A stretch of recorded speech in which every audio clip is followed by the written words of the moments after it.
Peace and blessings, family. This is your brother Asarimhotep with the Madhu Institute for the Advancement of Science and Culture. And today we have a very special episode of the Mbongi. We're going to salute and talk about the late Sanusi, healer and priest of South Africa, known as Baba Credo Mutwa. And with us today, we have a special guest by the name of Keaoboka Molomo, who's going to give us a little bit of insight into the man whose writings and teachings have affected the world. And so more of that and more when we return.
Welcome. Again, this is your brother Asarimhotep, and today is not a live broadcast, but I'd like to thank all of you who will be joining and checking this archive. And don't forget to please like and share the video. If you are new to this channel, please subscribe to the channel, so that you will be, and make sure that you hit the alert button, so that you will, be notified of when the show will, or any new shows, in fact, are uploaded or will be going live. So whatever the new features are, you'll be the first to know and to find out about what is going on with the channel, any new interviews, any new debates, any new lectures, all of that and more if you subscribe. So with that said, I would like to, have one announcement, and that is this week I will also be doing a lecture on the Congo concept of Nkisi, and to show the relationship between Nkisi and the ancient Egyptian concept of nature. And so, as always, I like to deal with linguistics. And so the argument is that Nkisi and Nkisi Nkonda is cognate with ancient Egyptian nature. And we'll see how all of that plays out later on this week, the first week of November. And so with that said, we have our guest with us in the building, and I will add him currently right now. Greetings, brother. How are you doing? I'm okay. So how are you doing? I am well. Salute. Salute to you. Thank you for coming on, and again, taking time, to inform us, especially those of us, across the waters in the United States, who may not be too familiar with Baba Mutwa. And, for everyone who was listening live, our guest is in South Africa, as we speak. So this is a truly a long distance conversation. So we're bridging the gap, between the continent and the diaspora. And so, it's a very special treat. But thank you again. Thank you. All righty. Well, my first question to you is really more about you. So, tell us your full name again and, where you are from. And then, kind of how you got introduced to Credo Mutwa. Oh, my name is Keaoboka Molomo. I was born in Kimberley, which is the capital city of the province in which Baba Credo Mutwa passed on and chose to live in for some time. I grew up in Taung and Kimberley. So how I got to be introduced to the old man was just out of sheer curiosity. Having listened to his words and read some of there used to be a drum magazine that used to take out a whole lot of his stories. He would tell stories of an ancient past that predated the timeline of which we were in. And that took me at some point back to how I got to be raised. My paternal grandmother was a storyteller. So as she used to tell us stories around the fire, listening to his stories basically took me to that time. And it made me develop this interest of saying, I want to meet this old man one day, because at the time I was reading his stories. I was not even aware, is he alive or is he still reachable? So it so happened that one day I went to Mafikeng, where he once lived, and created one of these places that he called ancient centers of African artistic traditions, opposing the notion of a cultural village, because everybody can create a cultural village. There is that anybody who passes here thinks that I created a cultural village. This was not a cultural village. This was a center of mystical African learning. So I got to see the ruins because it was already dilapidated. The place is called Lotlamoring Cultural Village, by the government. That's not what he called it. So I was also intrigued about this architecture inside it, the reference to mystical animals, reptiles, and all these things, the writing on the walls, the glyphs, the hieroglyphs, the metroglyphs, the tetraglyphs, and other symbols that I was not even aware existed. And also the ancient quarters, because like I said, I grew up in a village which was mud initially, and of which some of its remnants are still there, where you can see how our indigenous designs were initially made. They were made to be you were living basically in a living space. The mud during when the seasons are hot, it's cool. When it's too cold, it's warm inside. So it's almost like so the designs were almost the same, although some of them were attributed to the different ethnic groups or clans which were living in Notlamoring.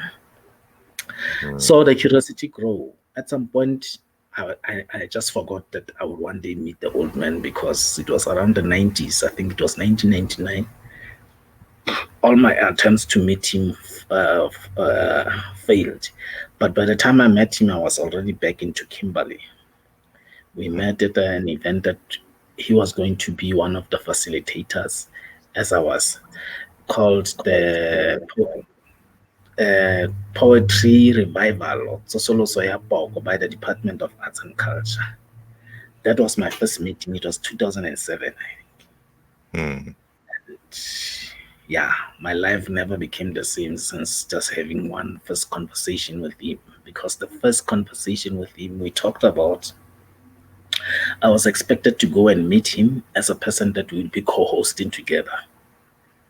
First, I didn't believe when the people said to me, Baba would be there, because the efforts that I made to actually meet him, and I thought that they were rubbishing me.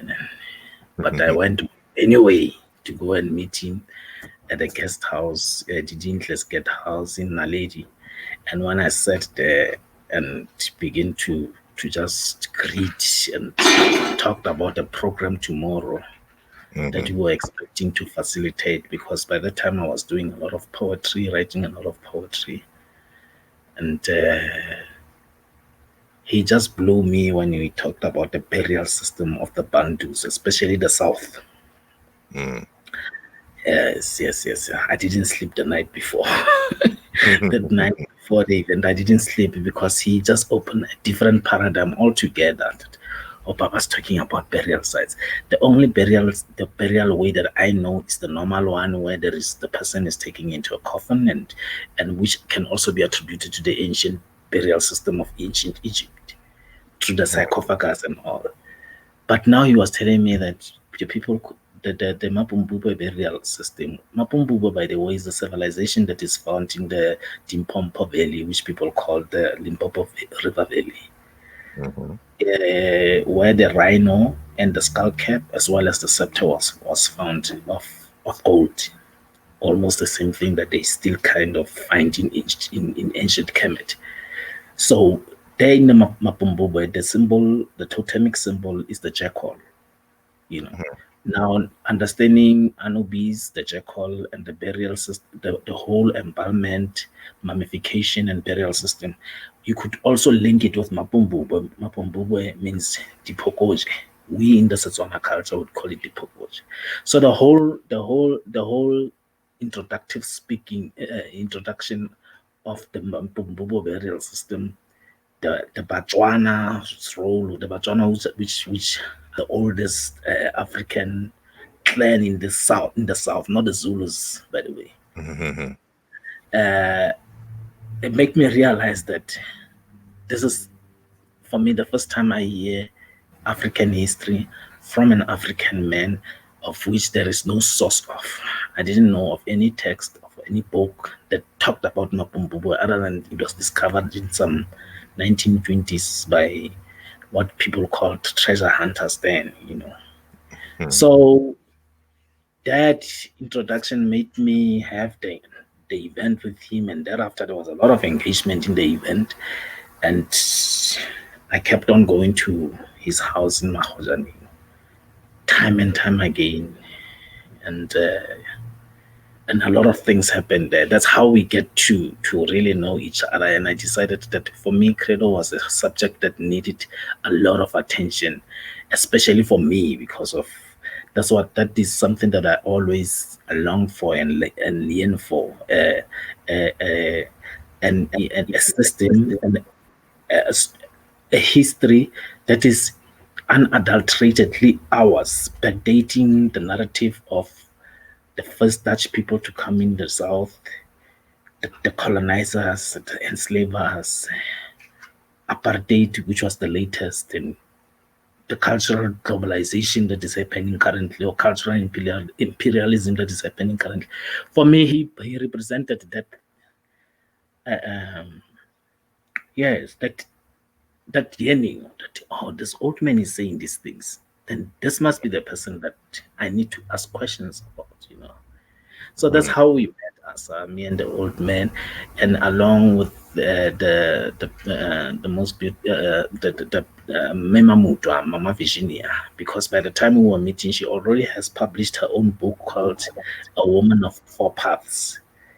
And she was also an established writer on her own, and as two elderly people in the event, gracing the event, they really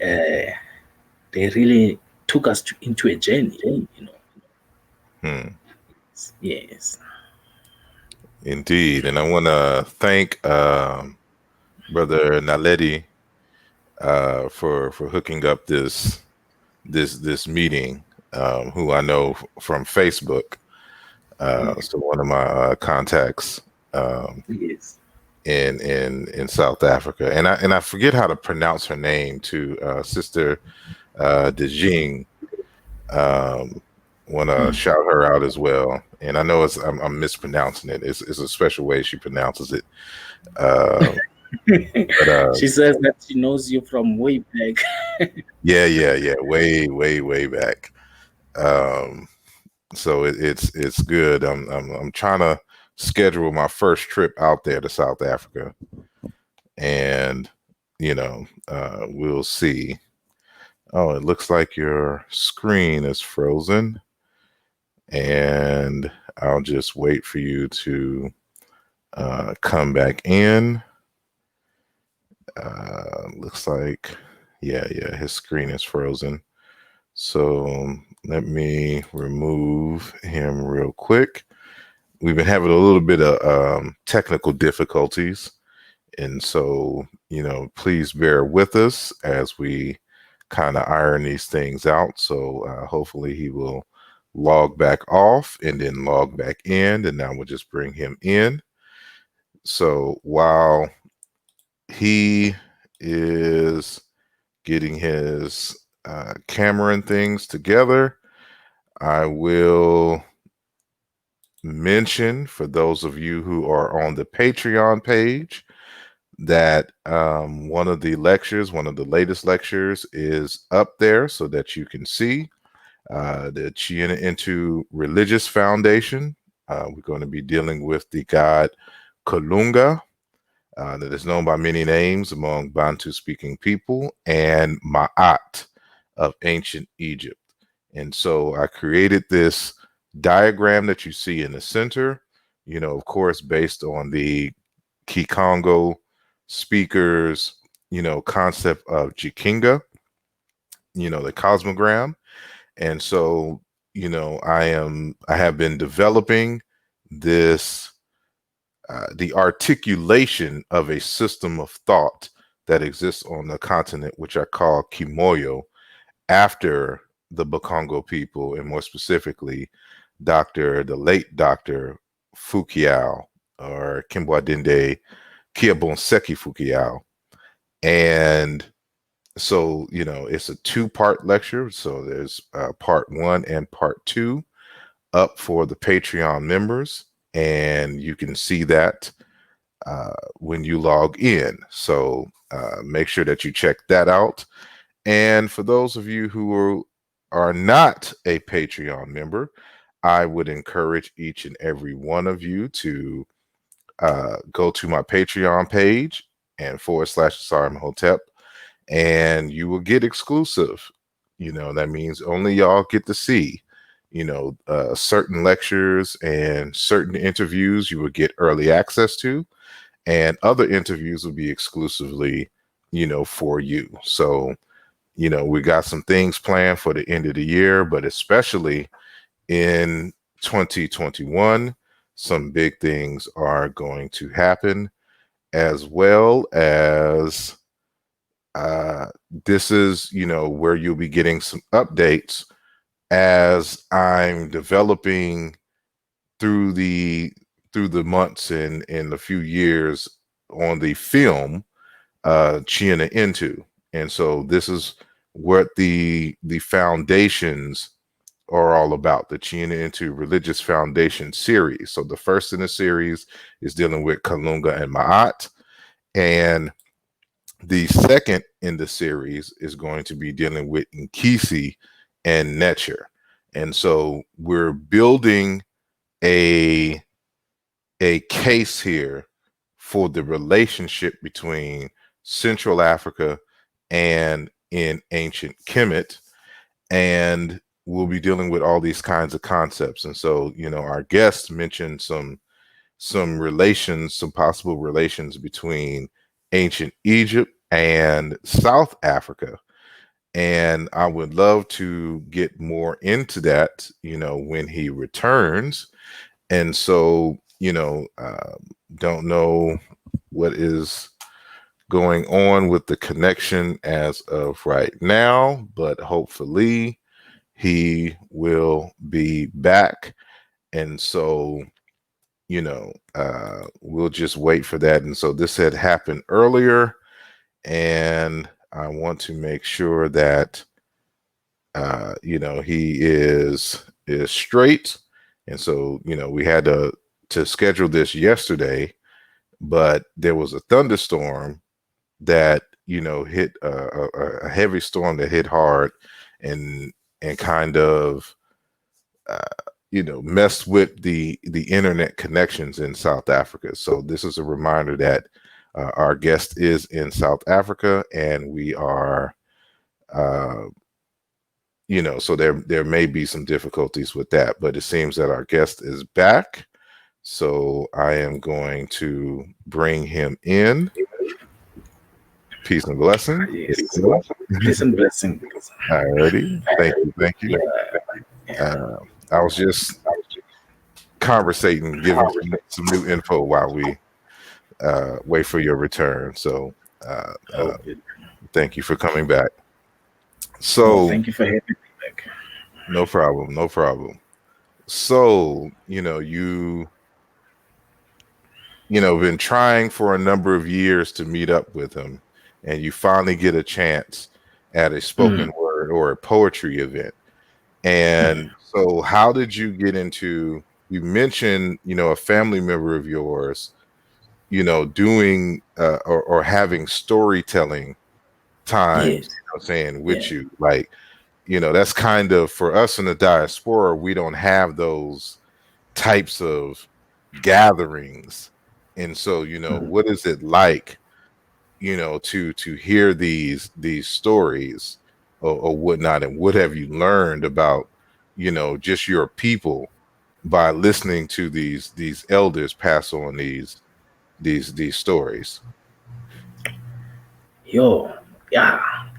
Yo, no, it's a beautiful experience, also, because I also grew up in like your township, and I could imagine for people in the diaspora who never had the opportunity to sit with the grandmothers, and you having to hear nocturnal sounds of cows bellowing, goats bleating, the sound of the owl, and the smell of burning wood on the center, on the iso. Sekgotlo is normally where the mothers would prepare, is like their kitchen. It's where also the storytelling would happen. So symbolically, it's where you are fed physically and where you are also fed spiritually. My grandmother was Mokatlaimang Mimi Molomo. She was a daughter of the Bakatla clan. Maternally, she belongs to the clan of Bakatlaba Manaana. No, their symbol is the monkey. So she used to do a very number of things. First, she was a healer. Second, she was a creator of calabashes, of gods, using clay the old way. I saw these things because we were taken to her for her to raise us up. The normal system that time, or way of doing things that time, was that our mothers, our fathers would go into big towns for looking for work, and the children will be raised by their grandparents. First, because mostly our mothers and fathers didn't have really the experience to raise children. So most of my generation and most of Africans of my generation were raised by their grandmothers. I'm talking about people born from the 70s as well as the 60s also. You were raised by your grandmother in such a way, in such a manner that, which was also a way of saying the impact of urbanization, the moving of young people from villages to cities in South Africa by the time created a situation where most of the time you'll find yourself with your grandmother. And now you also learn that most grandmothers were custodian of culture because they never get to be infused with the culture of white people, which was the concomitant with urbanization, the wearing of ties,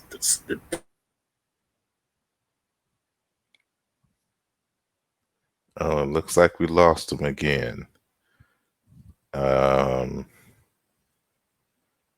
Hopefully, again, he will come back. I think when he comes back on, I'm going to ask him to turn off the camera and to see if he just has the audio on, if that will kind of alleviate the stress on the buffering for the conversation. So, oh, there you go, there you go. Okay, It's this is being what I'm unkind asking. to us. Yeah. I'm sorry. It is being unkind to us. Uh, what I'm gonna ask you to do is to turn off your camera and just Should leave I the turn? audio and to see if that helps with the buffering. Should I turn off the camera? Yes. So the way you do that, if you look at the bottom of the panel, Yes. you'll see Yes. mute and then stop cam. So press Yes. stop cam and see if that. Okay. Yes. Yeah. So, we can, even though we can't see you, we can still hear you. So maybe Okay. the video will, I mean, not having the video, at least, for this part, it would allow for us to just, at least get the audio uh, of the conversation without little interruption. Yes. Oh. Yes. But I'm sorry, before you froze, you were saying. Yes, I was at the element of giving you the experience that what normally happens would be that children will be raised by our grandparents, and what that was a dissemination of knowledge, you know.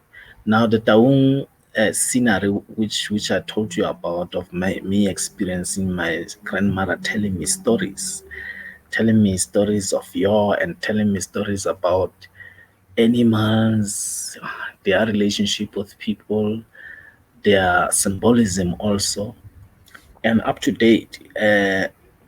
By that time, I got to read books about Credo Mutwa.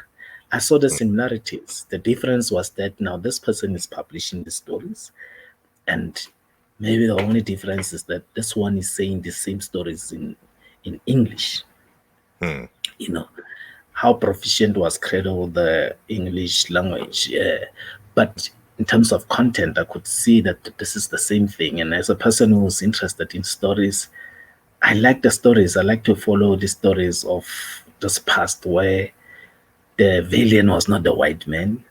The villain was the villain, but not definitely the white man. He was not the center of the epistemology or the paradigm. There was no reference. It's a history that predated our contact with them. So in a way, it was not really also just utopian. It was just a system on its own with its varieties, with its dimensions. So I would say it's a beautiful experience, for me even to recollect it as I do now. It still sends me with great awe, because I think that's what is needed also now. We need to hear a lot of our stories the old way in our languages. Yes. That's what we call orature. Yes, the first book that I was made aware of by Credo Mutwa was a text called Indaba, My Children. Okay.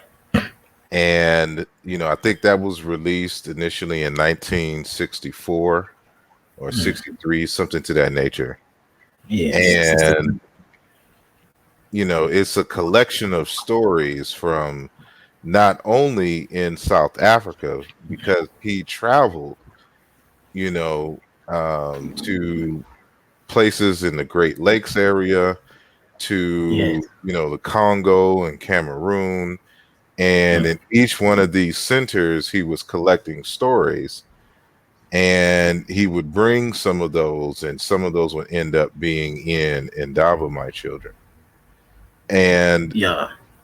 I want to, and for those who uh, are not familiar with what Credo Mutwa looks like, this is him in his elder stage. I don't have many young photos of him, and I didn't upload any of them.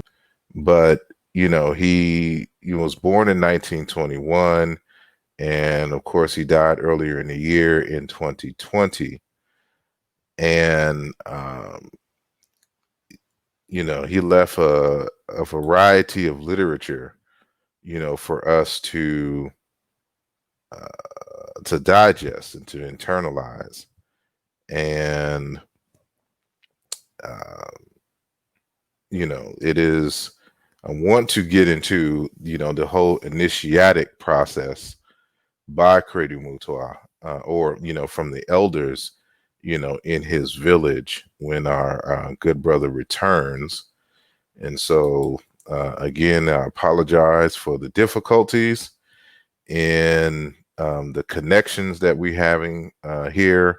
But again, some storm things had been happening in South Africa, and it has affected the internet where he is at. And so this is actually our third time having this, or trying to get this conversation going this weekend. So we'll make it, do what it do until then. And so I guess I can continue with some more announcements, which I will do. We're going to have, but I don't have the flyers up here in terms of some upcoming interviews. But many of you may know that I am involved. I am one of the cast members of the Hoppy film. And so the Hoppy film is, well, the full title is Hoppy, the economic basis of, or the cultural basis of economics, or the economic basis of civilization, my bad. And they have been having online screenings all throughout the summer and the fall. And so the next one is going to be on November the 21st at 7 p.m. Eastern Time in the United States. And they've been premiering in Europe. And I guess because it's online, it's really, globally. But they've had special screenings for the time zones, in Europe in the past, and now they're back here in the States. So the 21st is a Saturday. So if you have an opportunity to see this film, I would encourage you to do so. To make sure you go to hoppyfilm.com and purchase your tickets. Our good brother is back with us, so let me bring him in. Welcome back, good brother. And it froze again. Oh no, it didn't. So, sir, am I audible? Yes. Okay. I'm sorry. Yes. So I wanted to get into. I was getting into the point of the initiations of Credo Mutwa. And I wanted to know, did he have, were you able to meet some of the, Can you hear me? yes, I can hear you. Can you hear me well? Okay, well, looks like he's having audio and visual problems again. So again, what I wanted to get into was the initiatory aspect of his journey in terms of Credo Mutwa, and to what extent was the underground wisdom tradition still alive, in South Africa, when by the time that he was able to meet Credo Mutwa. And so, we will, ask him that, or I will ask him that, again, when he comes in again, if it continues. Okay, There we go. All righty. So you're back. I wanted to ask you, is how were you able to, well, let me back up. Credo Mutwa was initiated into, the Zulu wisdom tradition, or sacred societies. And I wanted to know, to what extent were they still vibrant and alive, by the time that you met, Credo Mutwa, and if that Yes. was possible. Yes. By the time we were meeting, he was not all divining. He was no longer divining. The work was left to Mama Viji Okay. to do. I remember, because of I became like a regular at the household now. Beyond my curiosity of studying his work intellectually or reading his books and confirming with him certain contents of the book, like you were saying earlier on, that he was a collector of stories. He didn't only go to Cameroon, he also went even to places like Iceland. He met the Inuit. He went to Mexico at some point. For me, he was well traveled. He had stories of such places also. The ones that he never got to write, he told, meaning he have written them in our minds, those of us who had the opportunity to meet him. So he was not practicing, but he was having an authority. That's how he became to explain himself as a high Sanusi. Now, because I was curious, I am Zulu by birth on my father's side, but we were raised in a Setswana socialization. So I was curious about this title of Zulu. What is the Isanusi? What is the Sanusi? I got to understand that when he said that, actually, we in Africa, each and every one of us has to choose their path in the great value of prophecy, and that you could also work as a healer, but not necessarily working with herbs or medicine. At that time, I think that was the position that he was taking as a high Sanusi. He was a reference point. He was the to go to person when people had problems with their own choices or the healing strings. He was more of your spiritual father to a number of people and across, because I met him when he was staying in a Setswana village, Mahojani, which is under the kingdom of the Batswana there. The Kosi Kuriti, the family, the clan, the royal family there, they call them the Kuriti. And they are Batswana, but he managed to live with them because of he has always lived with different people. He didn't really consider himself superior to other people. As you would know, if a person is well known as he was, the notion would always be that such a person will only associate with people who are at his level, you know. Yes, but by the time we met, he was already at the higher level. The knowledge was there, the library was there. The other thing that I really need to emphasize is that Credo Mutwa was a serious and ardent reader. Even when taking a ride to town, he would have him books in the car. When Mama Vigi is doing the groceries inside the shopping centers, he would be in the car reading. So that's how much I saw the level of reading, and how much I got impressed that, oh, okay, this knowledge is not just from mouth to ear like oral, it's also like this old man is also kept alive and so passionate by reading, you know. So by the time he was not just doing that, they were running a center called an art center called Badiredi ba Tsogamoso.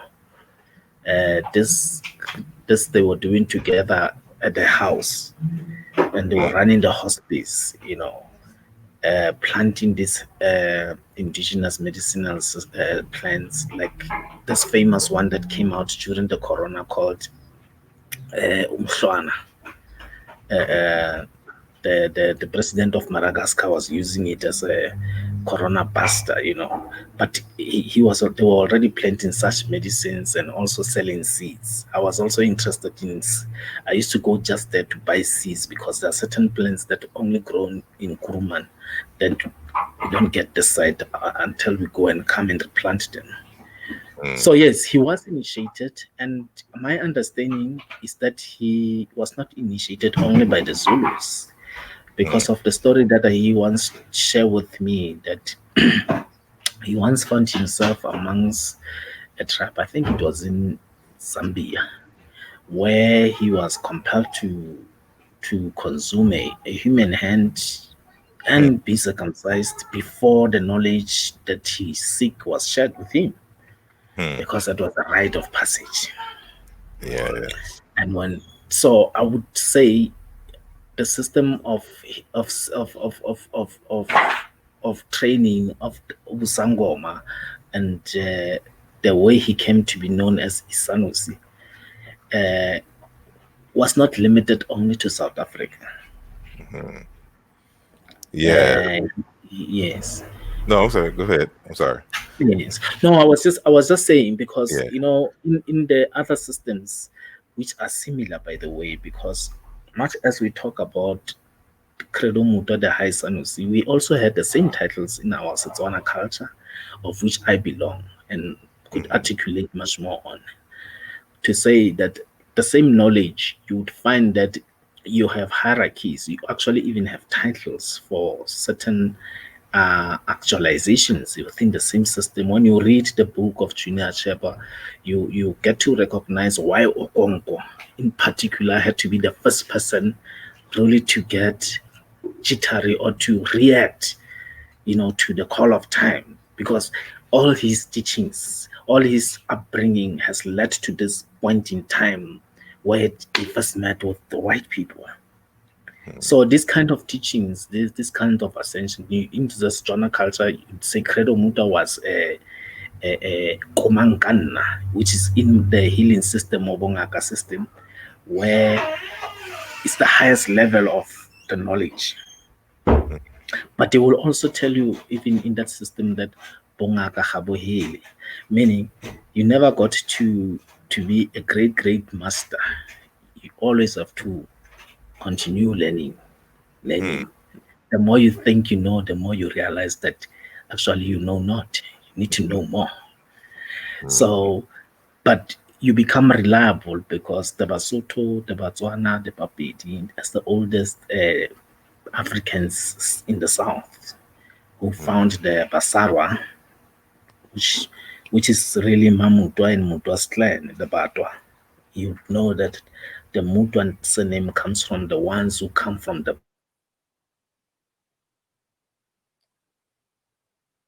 It went out again. So we got to remember it's the ones who come from then it cut off.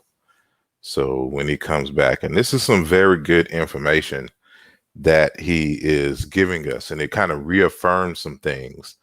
I mentioned in a previous conversation that, I wrote an article back in the day called The African Superhighway of Wisdom. And I recently updated it for the Killmonger's Journal that our good brother Black Panther of the Mossy Warrior clan is putting together, which will be released, I want to say, at the end of this month, to purchase. And one of the things that I talk about in that article is the fact that,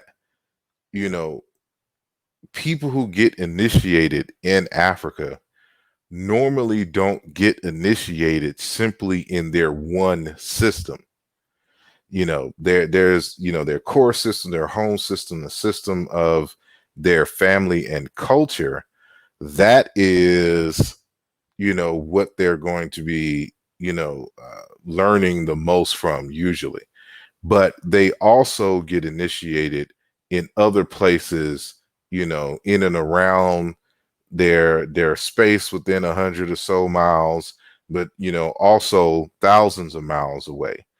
And so it's not like in the Abrahamic traditions where it's kind of like gang members, where you can, if you're a Christian, you can only be a Christian. If you're a Muslim, you can only be a Muslim. And you can't learn from other people because they think that their tradition has all the wisdom. And so, like the Bairu proverb says, a Bantu speaking people in kind of Central East Africa, that a child who has never left home says, "My mother is the best cook." And you also hear this other proverb that wisdom is a flower that grows in the garden of one's neighbor. And all of these essentially saying that there's knowledge and there's wisdom to be learned from others. And one must travel to these places to get this wisdom, and that until the day that you die, you'll be accumulating information, knowledge, and wisdom. And this is something that our guest is reaffirming with these stories about Credo Mutwa. And hopefully we can get him back so we can continue and wrap up this conversation. And we're definitely going to have him back on, and hopefully we will have taken care of uh the technical difficulties, and and get some more insight. And so there are others who I plan to have conversations with, concerning Credo Mutwa, people who have been initiated under Credo Mutwa, and, who have known him in different parts of his life. So, this is just the first in a series. And also, I don't have a flyer to show you yet because I haven't created it, but I will be conducting another, memoration dialogue, this time dealing with individuals who knew and interacted with the late Dr. Kimbwadindi Kiabonseki Fukiao.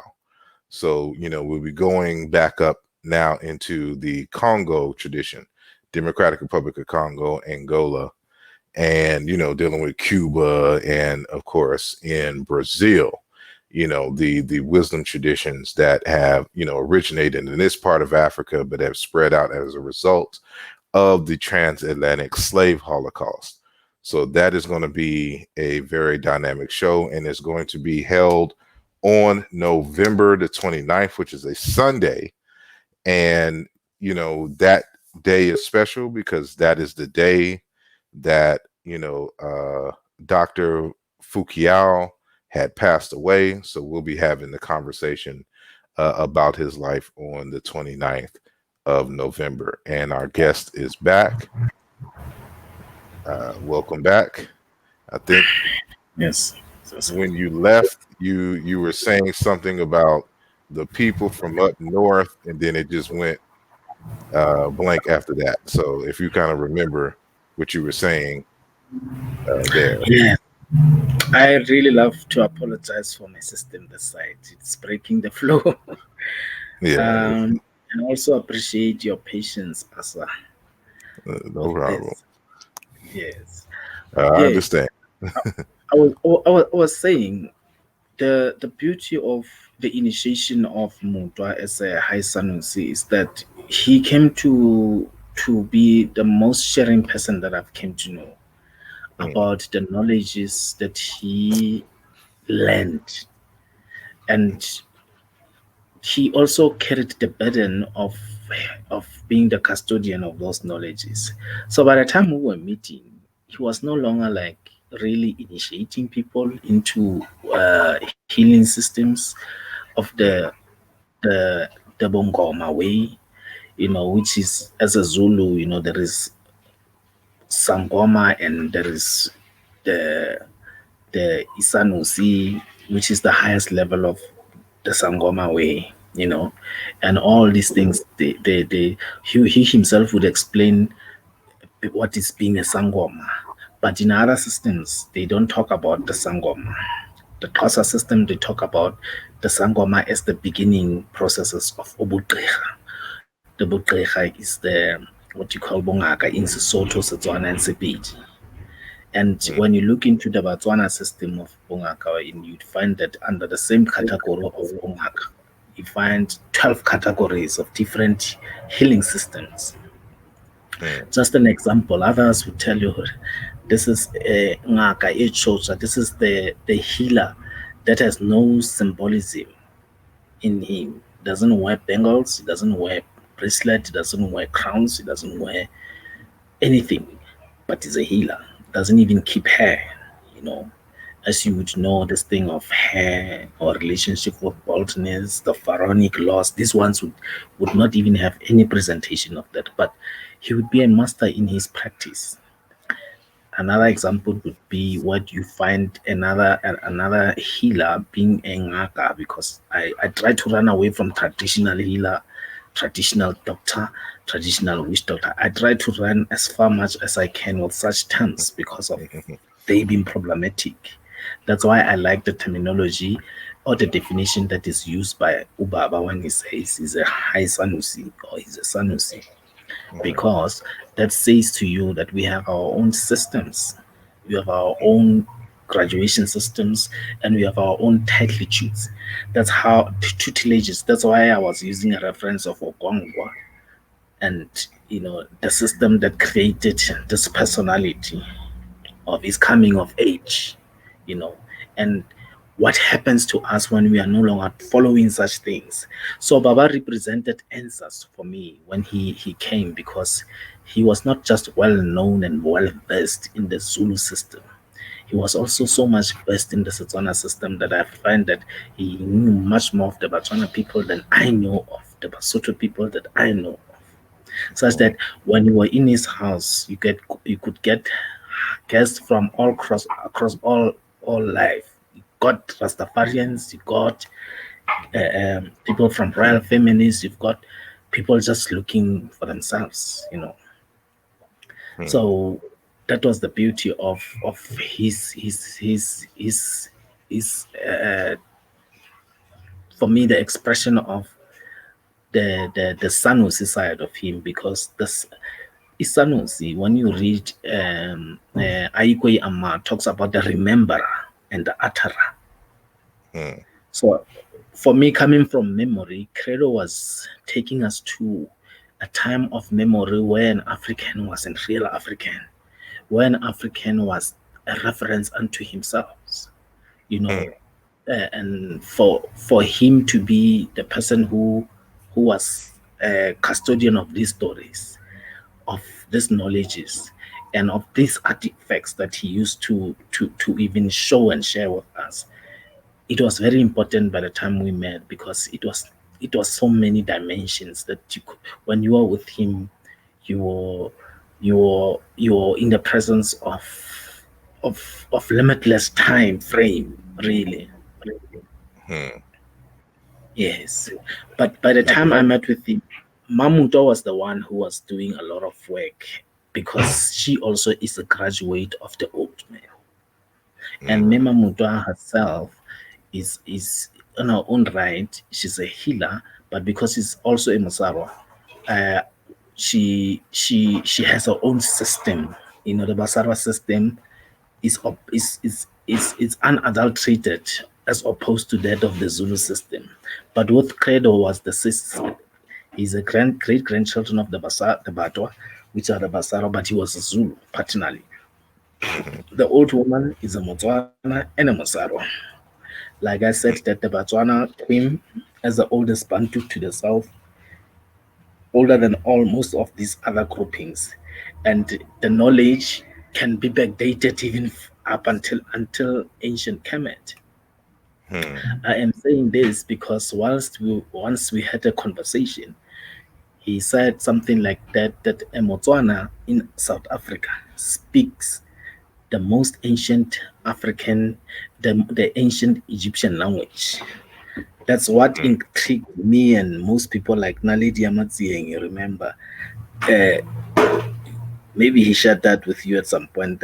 That's mhm, what really made us interested in him, because of by that time we were aware about what was Egyptology, or at mm, least the knowledge of it was coming now clear that, oh, okay, much as currently the people who are called the pharaohs of Egypt are not really Africans, but originally the people there were Africans, mhm, you know. So it was becoming clearer, and now he was the one who really came with this thing of affirmation that yes, mm, yes, actually, you people, your true history is not being told. yeah. That's how he broke to us that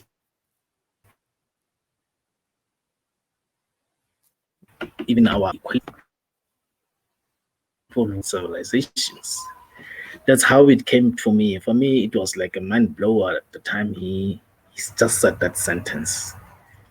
Mm, And it was true, because one began to see, oh, Baba John say Ra, referring to a male man, Ra referring to a god, and mhm, Ma, it's the same thing, and the whole thing of the sun, mhm, it made more sense, and he he represented that teacher that we all so much wanted to have at a particular time. mm. It's So I'm sorry, go ahead. Okay.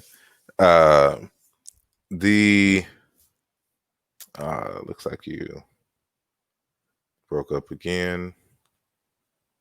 Uh well, I just wanted to add to what he yeah. was. Oh, there you go. Mm, Uh yeah, I just wanted to add to what you were saying, in that, this is the work that I've been doing in a more formal sense, is mm, making those connections between ancient Egypt and by into speaking cultures, whether yes. they be in Cameroon, in Congo, and especially South Africa, because you can still even see some of the traditional wares, and collars and necklaces and certain things that you Yes. find amongst the Zulus, for example, that you see in Pharaonic Egypt. And Mm, and so my thing is linguistics, and so I go into the languages, and I do the systematic analysis between. So for example, like, on your screen here, oh yes, yes. in Kikongo, the name, a name for the deity is Kalunga, and Mm-hmm. we say Ma'at in Egyptology speak, but that's not how Mm-hmm. the word was pronounced. They Mm-hmm. have the word Nlunga, which has to deal with rightness, righteousness, Mm-hmm. balance. I know in Lunga. Isizulu they have that Oh, same yes. term. This is the word for which, again, we mispronounce the word Ma'at, but Mm-hmm. it's more like Mulungu, Mm-hmm. Mulungait, and stuff like that. That's how you would pronounce it. And and so, as I was stating when you were gone earlier, in Yeah. Congo they have the word Nkisi, and it Yes. has to deal with power and spirit, or a divine force, often associated with medicines. And Yes. this concept is cognate with the word nature. And I Goodness. wish I had. Nkisi. I'm sorry, go ahead. I mean, Nkisi would also in Setswana language would also weld with Kijo.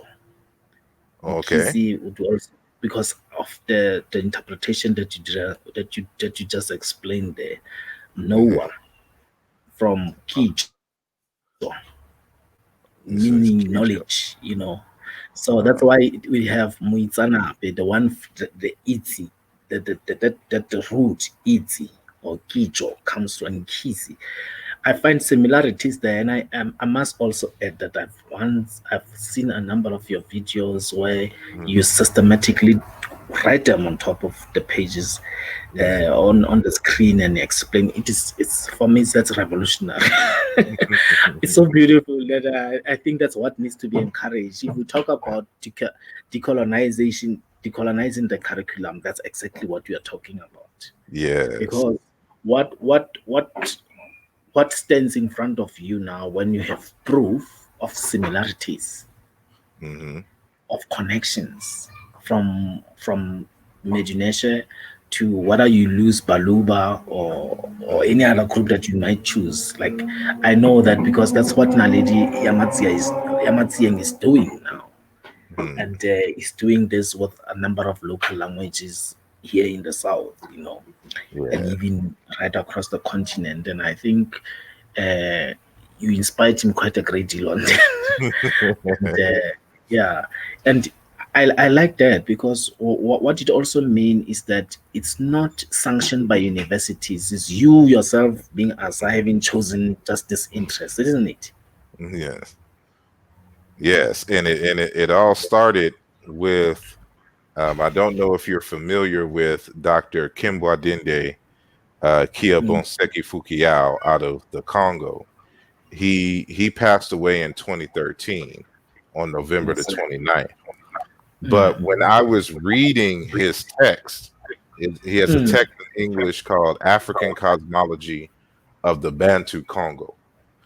And when Mm-hmm. I'm reading it, I'm already familiar with, Egyptology from my studies, and I'm Mm. seeing the similarities in Mm. the creation conceptualization and just the underlying philosophy, of the Congo and ancient Kemet. And that's what started my deep research into ancient Kemet and Bantu languages, philosophy, culture, and studies. And Yes. so when I learned the proper techniques to analyze these things, I've come to the conclusion that ancient Egypt was a Bantu society, that ancient Egyptian philosophy is Bantu philosophy. And Yes. these are things that I'm more formally putting into text and going to Yes. conferences and speaking and stuff. And it's so many. But I started off with Baluba, or the Chiluba language, Kikongo, Mm-hmm. and Zulu. Those are the Mm-hmm. three Bantu languages that I would use, Yes. and cultures and philosophies to make those connections. Are you Mm. familiar with, one of my favorite besides Credo Mutwa, Zulu writers was Jordan Ngubani. No. Um, No, I'm not familiar with the works, but I've seen in where you were. I think you were referring to him when you were talking to Dr. Flannery about yeah, him, and it made me interested to know the work because of the way you were phrasing, why you were quoting him. That he was yeah, having, yeah, yes, and he quotes some Zulu traditions and Zulu things that before then I hadn't heard of, and so it gave me yeah, a real understanding that even though it's different clans and different initiation systems and stories that yes, are being told, and you have to individualize them and then sync them, saying together. But he has a very rich catalog, and so the book that he has a few books, but the one that stands out to me yeah. is Mm. what was it? Conflict of Minds. That's the name of it. But Are you there? Okay, I hear you. Sure, sir. I hear you. Yes, yes. Okay. Yeah. So yeah. And So oh, what go it ahead. means is that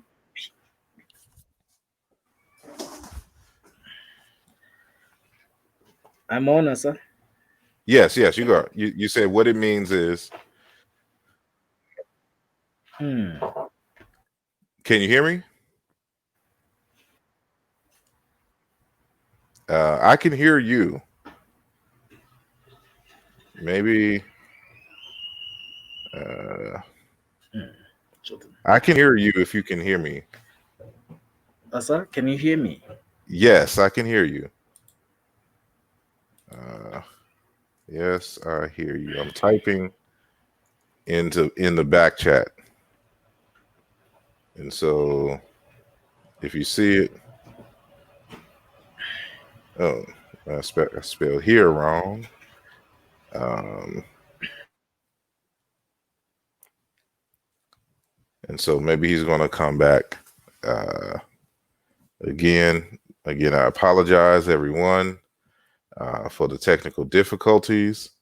So, you're going to have to kind of piece this conversation together, but, you know, it is some valuable information, nonetheless. And so, until he comes back, I'm going to pause it, or take it off. And then it looks like he's trying to come back. I'll wait for him to kind of log in. Let me see. Nope, it's still. Yeah, he's probably going to come out and come back in. But again, it's we're awakening to these deep connections, and it's not just that anybody's trying to attach themselves to a so-called great civilization. This is an issue of accurately telling African history, because it's full of migrations and interactions in terms of trade, in terms of wars, and some of these things are told in the stories that Credo Mutwa told. And so when you read Ndaba, my children, you'll see some of the stories on why certain groups migrated to where they migrated and who they had issues with in the past. And so if you want to get some of these stories, you have to collect them. And it's a good thing that Credo Mutwa wrote down these oral traditions. So as our good brother had mentioned, there were stories that he was able to write down, and there are some stories that you had to be able to sit at his feet to get. And so Credo Mutwa was a depository. Like, he literally was a living library, full of these stories. And they have helped me a lot in understanding the deeper aspects of African cultures in general, but the Bantu speakers in particular. And it was really studying his work that really got me into the study of paronymy, and how paronymy, in a linguistic term that we use to describe how laypersons, their view of words that sound alike, they believe that these words are connected. So if you have two or three or more words and in language that sound alike, they are essentially or virtually homonyms or straight up homonyms. Then the people will believe that those words necessarily have a relationship. And so as a result of that belief, they would argue essentially that they come from the same source. And as a result of that, they would synthesize these two or more meanings and create mythology, create culture, create ritual, from, these understandings of words. And Credo Mutwa's text, you see that, if you have a linguistic and a critical eye. And so our guest is back. Thank you.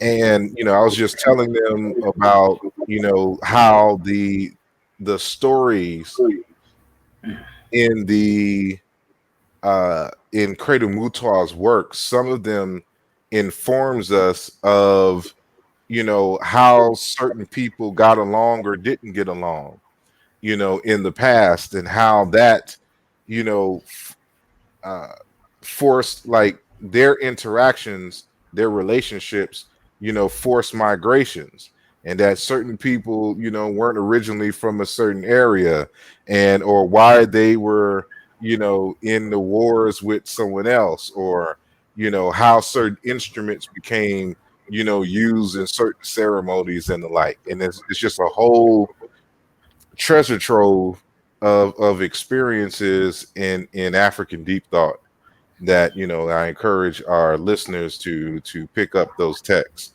while they're still available. But Yes. Yes, Asa, I wanted, yes, totally. I totally agree with you. And particularly when you're talking about what Jordan Ngubani said, in the book. What I want to check, is it a book or is it a journal? it's a book. Oh, beautiful. And I it's out of print, and it's going to be hard to find, Oh, yes. but I can because I had it scanned. So it's a big That's file, how, and that's I how can, hungry you are. yes. uh, so Yeah. I can definitely send you a copy. Oh, that'd You be know, beautiful. and it's going to be a big file, but Can I just add on what? go ahead. Yes, yes. No, beautiful. I'm saying what he said also, and on what I was gonna take it from where you also saying what the stories that Baba gave it to gave, or the text that he gave, and how people got to be scattered around the country. At some point, he was also telling us that the Bajona people, Credo for me was a beautiful reference library, especially to the Bajona people, that you would know that currently in South Africa, most of the minerals like platinum are found to be under the royal families of the Bajona clans and tribes, like the Bakatla, the Bakwena, Bamokhopa, and Bafokeng royal family. And well, currently they are known as the richest Africans in Africa because of these minerals and the royalties that they get from these mines. But in an ancient reference, Credo was saying that most of these groups called the Bajoana and most of these African clans would break into pieces because of succession battles, royal succession or kingship succession battles. You would find that a king would be preferred by a certain grouping within the same family, and another one, maybe the younger brother, would be preferred by a certain grouping. And people will vote, and the one who wins will remain, and the one who loses will go with people. So he's the first person to actually say rule by consensus anywhere in the world was started by the Bajoana people, where the practice of rule by consensus was not practiced anywhere in the world except here where the Bajoana people were found. And these people used to choose their king, and in those processes, the people who would come as mediators would be the Basarwa. The Basarwa now are what we call the Sands, the Bushmen, the Kalahadi, or everybody who was like what people would refer today as the first people in South Africa. So I would find it very intriguing because the normal story that you get is that Bohosi Boatzalelo, like you were born into royalty. you know, and that this voting system was a new thing. So he was explaining that even Democratus.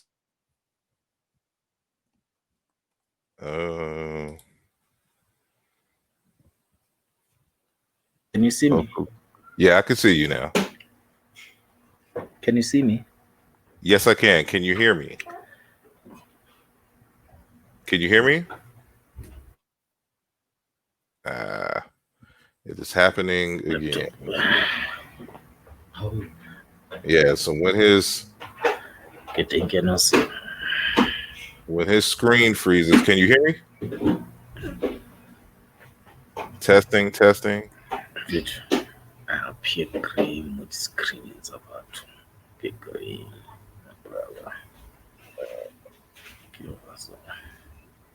Can you hear me?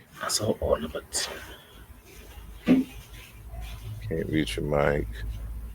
I'm gonna bring you out. Back in. Testing, testing. It is an unfortunate day with technology. Maybe we should have provided a sacrifice to the internet deities, the internet in Kisi, and we would have been straight. But again, this is a very good conversation, and we're definitely going to have to bring him back. So and figure out a better way, and to have this conversation and do it over from scratch, and and make sure that it's done right. And so because he has a wealth of knowledge. And sorry, I'm looking, I'm handling two monitors here. He has a lot of insight into this, and I want people to realize that these traditional ways of transferring knowledge, and like you said, the terminologies, the graduation systems, the pedagogies is still going on to this date. And we get some insight into these things, and in conversations like this. But welcome back. Yes. You were saying you don't run out of welcomes. Yeah, you're always welcome. So, yes, I feel really welcomed, but I am going to also maintain my apologies this side. It's all good. Yeah, but yeah, you were saying before it froze up. Yes. So I didn't know, at some point in my thinking, I never could associate the so-called fathers of philosophy or philosophers of Greek origin with indigenous clans in Africa, especially the ones that one find themselves in. That actually the Greek called Democratus came to learn that system here in Africa. A system where people decided who their king was, and the whole system of defining a leader or what kind of a leader that the people want at a particular time was not just an issue of voting. There were certain things that the people would look at, like when you interpret the times as they gone by or the seasons, that in this particular time, as a people, we don't need a warrior. We love Asa. Asa is warrior minded.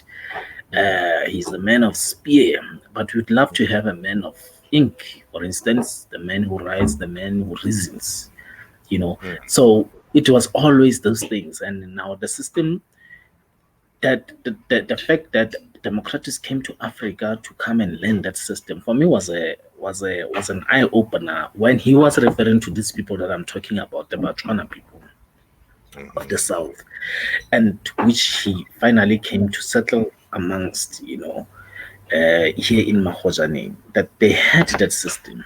Now, uh, it just blew my mind that around that time, my our people already had their own systems of choosing kings. That royalty was not just stone and casted, a thing that could not be changed. It could be changed with time. That we also hear that kings were also were not indispensable. We mm, hear of through credo that people could decide to kill their king, or mm, queens could also commit suicide when they find themselves trampling or being between their own people's growth, prosperity. They would do away with themselves. You know, mm, so here you find also the stories from Credo Mutwa. It could only be him who told us these things, and which also brings to this thing that how do we the teachings of Credo Mutwa, their verifiability, you know, it's there. It can be tested. Maybe if you can go back into time, you'd see that there was contact like this that we know now when you read people like Sheikh Antajiop, when you read people like Chancellor Williams, where actually the contact happened earlier on. mm. It's just that when we normally talk about this African history, the South doesn't appear as a reference, Hmm. which I Indeed. find, yeah, I find very problematic.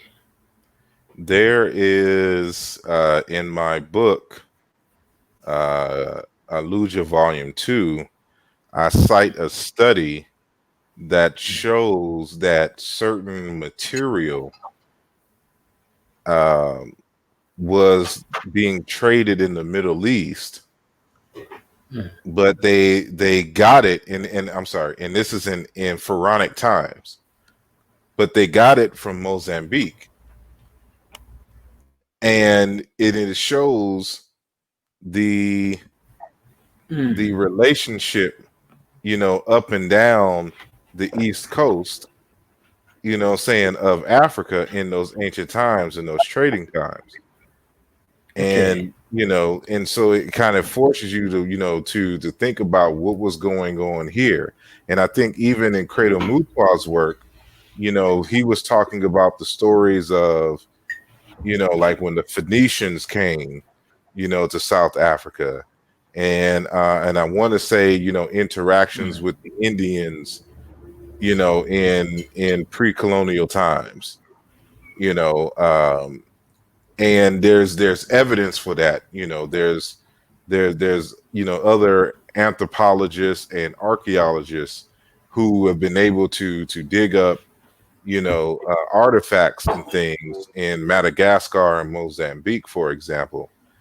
And um and so then we got to deal with Mona Matapa, and uh like, I think, what's his name, Jordan Ngabani, would talk about the um looks like he's going out again. Jordan Ngabani would talk about the arrival of the Zulus, coming from the Sudan and the Great Lakes, and the kinds of systems that they brought with them. And so again, it's about making a complete picture of African history. And this is what we're trying to do, and it's a large puzzle to put together, but it can be done.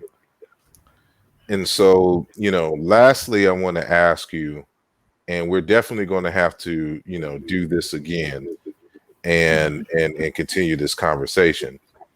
But what did you learn about the spiritual system itself, the inner logic of the philosophy that was saying taught by Credo Mutwa? What kind of insights did he provide that um was part of this this initial secret system? Because I believe that you know he even was chastised early on for sharing some of these insights, with the public, by his own, initiates. And so I wanted to get some insight into the deeper philosophy, of the system. And it looks like he is frozen again. Are you there?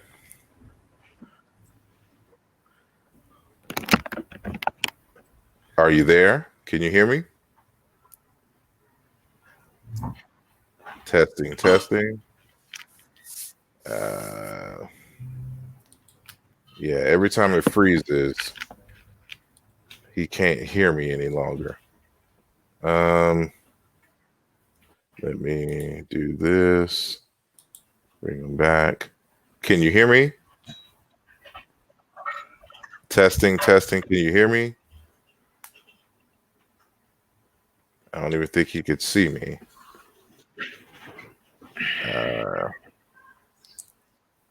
Well, testing, testing. Hopefully we'll get this fixed. Let me bring him out like that. He can't hear me. And so, let me see. Whether you can hear me from that side, and what I try to make sense of what you are asking me is I should give logical insight into the philosophies that Credo Mutwa has taught, has shared with, or what I've learned from him. Mm-hmm.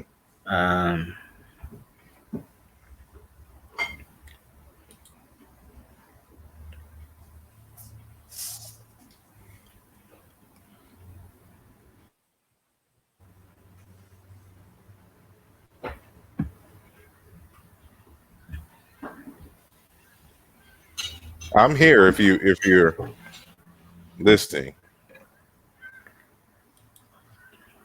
I'm here. I can hear you. As I don't know whether I should continue responding to the question because it seems as if you are out there, but you will probably interrupt me if you are online. But from what I heard you asking, is that what can I share from the logical insight of? Can you kindly rephrase what you're asking? Because most of the time I couldn't hear one word that you're saying. Can you hear me now? Yes, I can clearly hear you now. Okay. So yeah, I was just asking for, what spiritual insights did you personally get from him? And I will add, what kinds of things did he have you do, like collect proverbs? I don't know, to learn, like what was his method of teaching? Yes, that's a very beautiful question, Asa, because my experience with Baba was that initially I thought I could just go there with a pen and paper, sit down and write and listen to him speak. But he at some point I was writing. I remember at one night he was laying on the floor and telling me the story. I can't remember exactly now, but he was just telling me one of the stories of his coming of age or his interaction. And I couldn't write as fast as I know I can write, and I couldn't comprehend writing and listening to him. At some point, I had to take the pen and paper, put them aside, and really just be an audience in the theater that he was using because of utmost best was that Baba was eloquent in terms of as an orator. He uses the voice, we have a friend called Kapela Wamakhokho. There's a poet. He also did the play of Noslimela, the play about Credo Mutwa.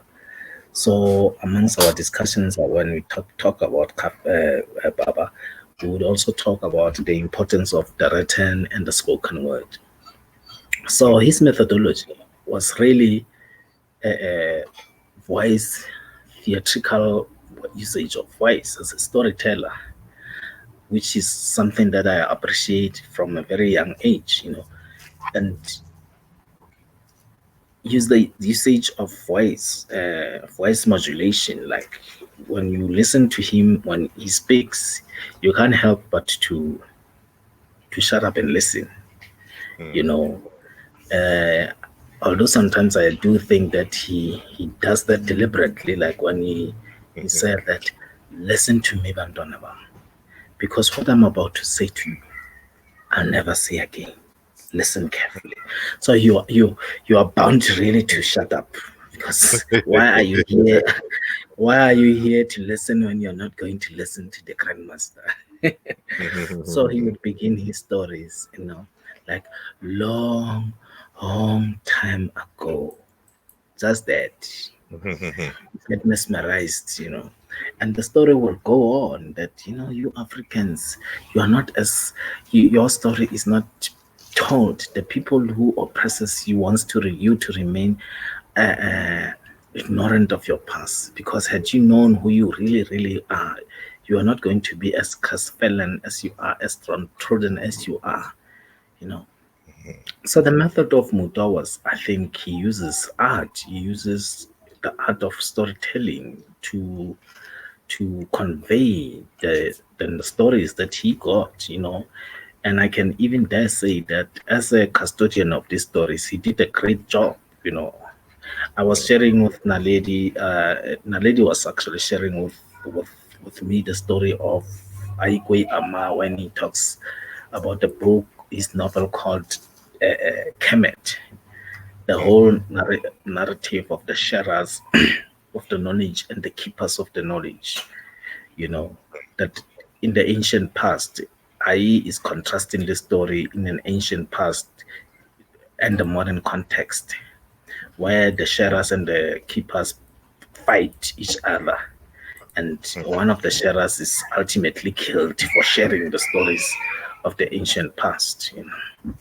mhm, So for me, when you hear stories like this said by one of these prolific storytellers of Africa, who's also a teacher in himself, when you read Aikwe's books, whether you read The Healers, whether you read 2000 of Season, you get to the feeling of the structure of the story, African story. It's the whole architecture of telling the stories is not the normal way of how stories are told, you know. So he uses that. He also uses art as a sculptor, and the things that he has left in Tlamuring would be there for many years for people to interpret. It's just that they need a lot of people. They need to be resuscitated. They need to be replenished. They need to be restored, because uh, they are the true heritage, architectural heritage of Africans here. mhm, Since we are all aware that most of what we call African heritage is really non-existent. What we call African arts, what we call African culture, most of it, really, when we talk about those things, they're outside Africa. They lie somewhere mhm, in museums and art galleries outside the country, where the colonizers themselves were. So the method of Mutwa also was very practical, in a sense that if he teaches you about Makukana, say for instance, the medicine that we call Sudrangia fruitescens, he would process it in front of you. He would show how this thing is done and the plants, how it's planted. I've seen these things with my eyes that it was more scientific. So it's a methodology. It was like scientific methodology. It's just that when people talk about indigenous knowledge as a curriculum or as a academic program, this is exactly what they were supposed to be doing.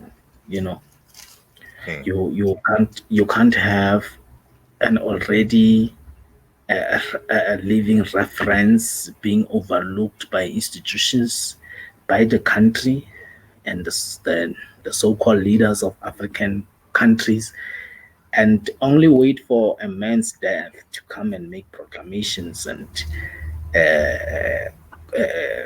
what is these things that they say? This is attributes or tributations,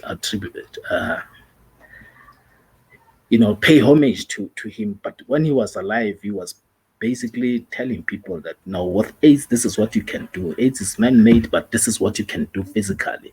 I remember him telling me personally that some of the medicine that he and others created were ultimately used by pharmaceutical companies, he being ostracized from the benefits, like we know the books. So I'm saying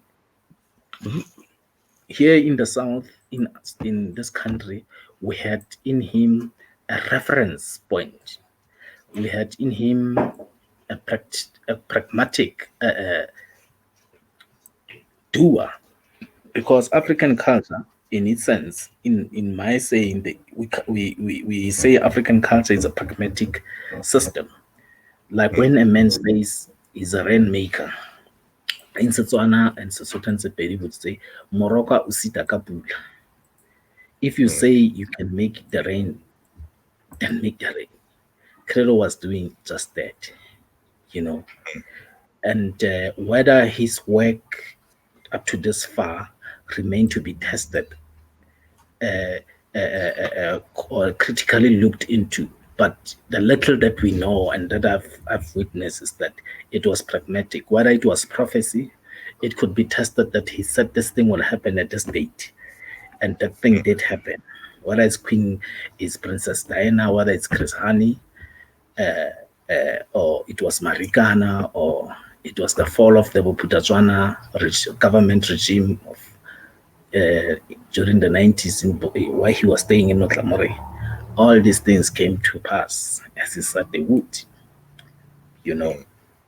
So what method was he using? He was using the ancient system of knowledge sharing, and he also left us books. Everybody can go into his books and engage with them and make their own findings, because when I hear you very clearly is what you yourself did, Asa. Yes, yes. On your own, because that's the beauty of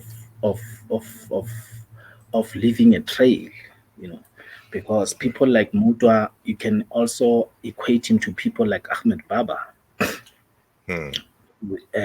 Ahmed left also a number of books, but the difficulties with all of them is that they also wrote in their colonizers' language.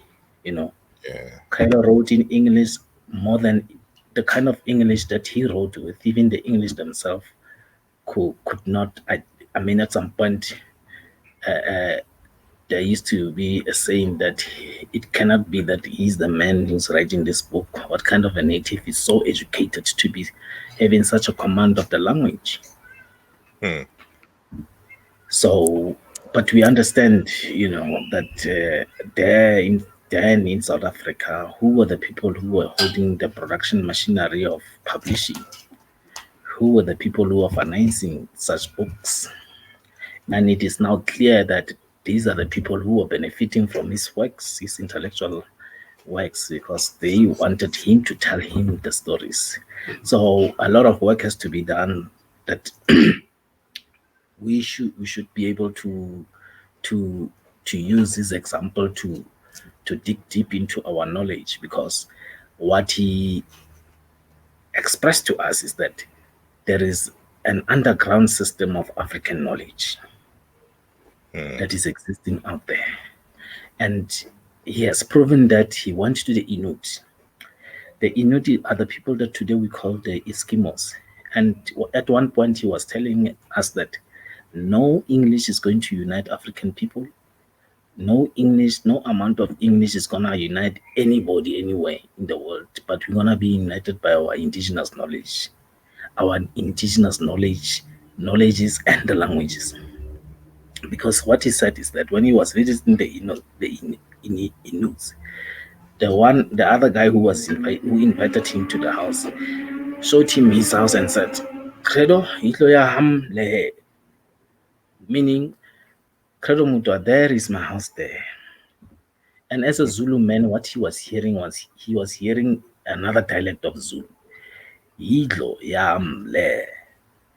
Idlo meaning it's a house made of ice blocks. Mhm. Indlu means a house. It was just the same. That's why he was shocked and he told us that, you see, that's why I realized that actually all the indigenous people of the whole world, they have a link with this ancient African language of over 2,000 letters, you know. So I'm sitting here and I'm thinking, yes, then where is this language? And when you come to across to books like books of people like Antashek Diop, where he speaks about like the language of ancient Kemet as the classical reference for us people who are really interested in these things, you cannot help but to say this could be it. This is the language that is also found, and what you are also doing with the Baluba, the Luba language, is Mhm. it's exactly that, because Yeah. in Indaba My Children, I'm holding it by the way here. In Indaba My Children, he was telling us that what happens to the Baluba people was that when they were destroyed at some point, it was a powerful kingdom, and they were scattered after a war, and they became to be living amongst other clans, and normally that is what happens when the people have taken you from your ancestral land. You become subservient to other people. You know, he Mhm. was referring to the Baluba people, as I do remember. But I love what you're doing with the language because you're doing a resurrection Mhm. of those that ancient clan of people. I hope their descendants are still there, or are you one of Uh, well, in the United States, them? Yes. we uh, don't have the privilege to know, our ancestors going back so far, at least across the waters. So Mm, we have to do, like DNA test, ancestral DNA test, and it'll give yeah. us a rough region of Mm, where, our direct, you know, paternal ancestor. and maternal ancestors were from, and then the Hmm. collective, because your family line, you get people from different, True. same parts of the country. So, that's a different DNA set. And so on my maternal line, it goes all the way to Mozambique. And so people forget that Mozambique and Yes. Madagascar was also caught up in the transatlantic slave Yes. holocaust. And so, and it's possible that my mother's lineage was Makua,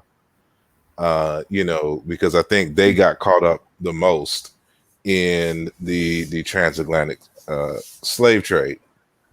So, Mm, um, mm, so the at least the bought into language calling, mm, you mm, can argue it was ancestral, in that yeah, sense.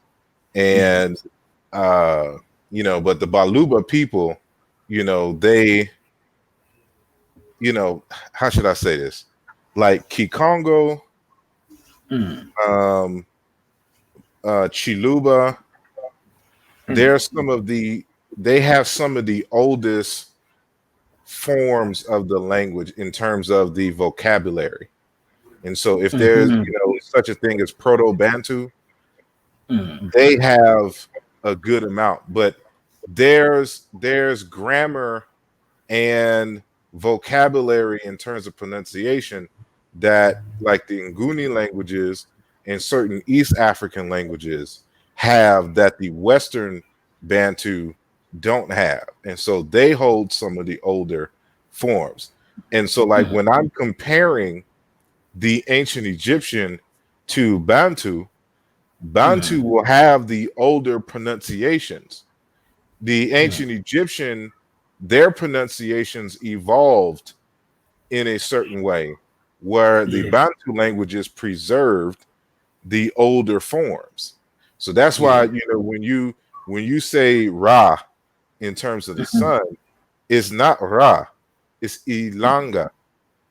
That's the word for sun, but it's also in Tangu and Tangwa, because Mm. you know, in one dialect of Egyptian, it is, we say Ra, but it's really Rique.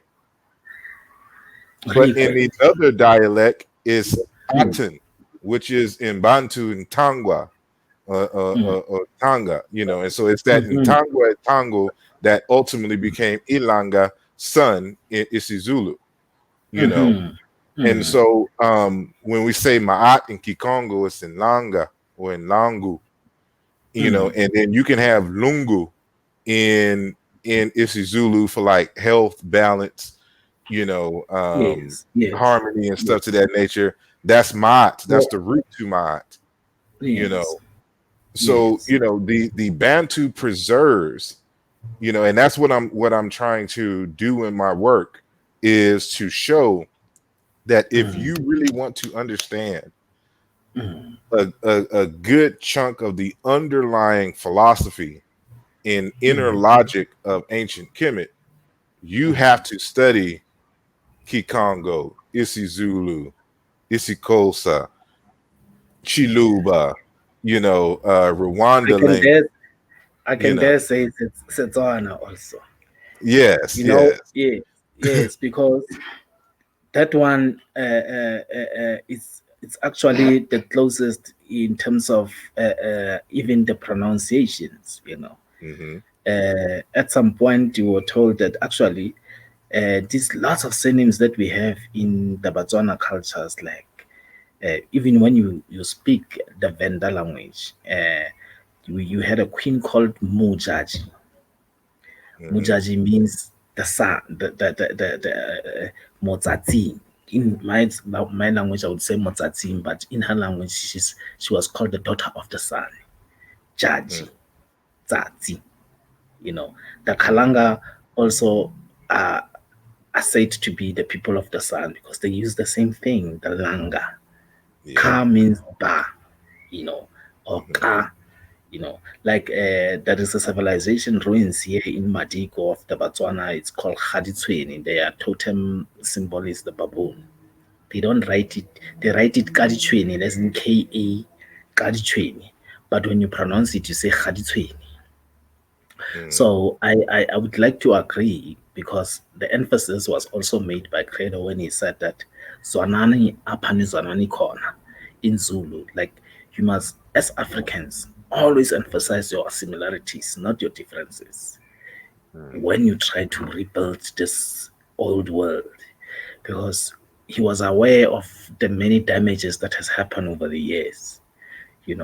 Hence in one of his quotes he said, Africa was once great, she can be so again, you know. Hmm. And Africa being great, he was talking about the cradle of almost everything, how everybody came here, everybody benefited from the teachings of the professors in ancient pyramids, schooling systems, where the pyramids were known as houses of wisdom. That the pyramids on top would be written, the motto would be know thyself, ikiti, in the old Hmm. world. you know so um I think as honestly speaking, you with your work that you are doing there, you are on that track, and you are even taking it far much further by actually weaving these languages into one tapestry, because that is what is needed now. Hmm. What is really needed is to unite us at the language level. For me, Yeah. that is quite critical because of this is the only remaining thread that shows that once at some point we were one people. Hmm. And even when we say Bantu in Yes. terms of the plural, like the Mm. Egyptians called themselves Bantu. It was just a different dialectical variation. They Mm. we pronounce it as remech, but the Rich. Yeah. what the tu and into Mm, is the word for like existing being, a thing,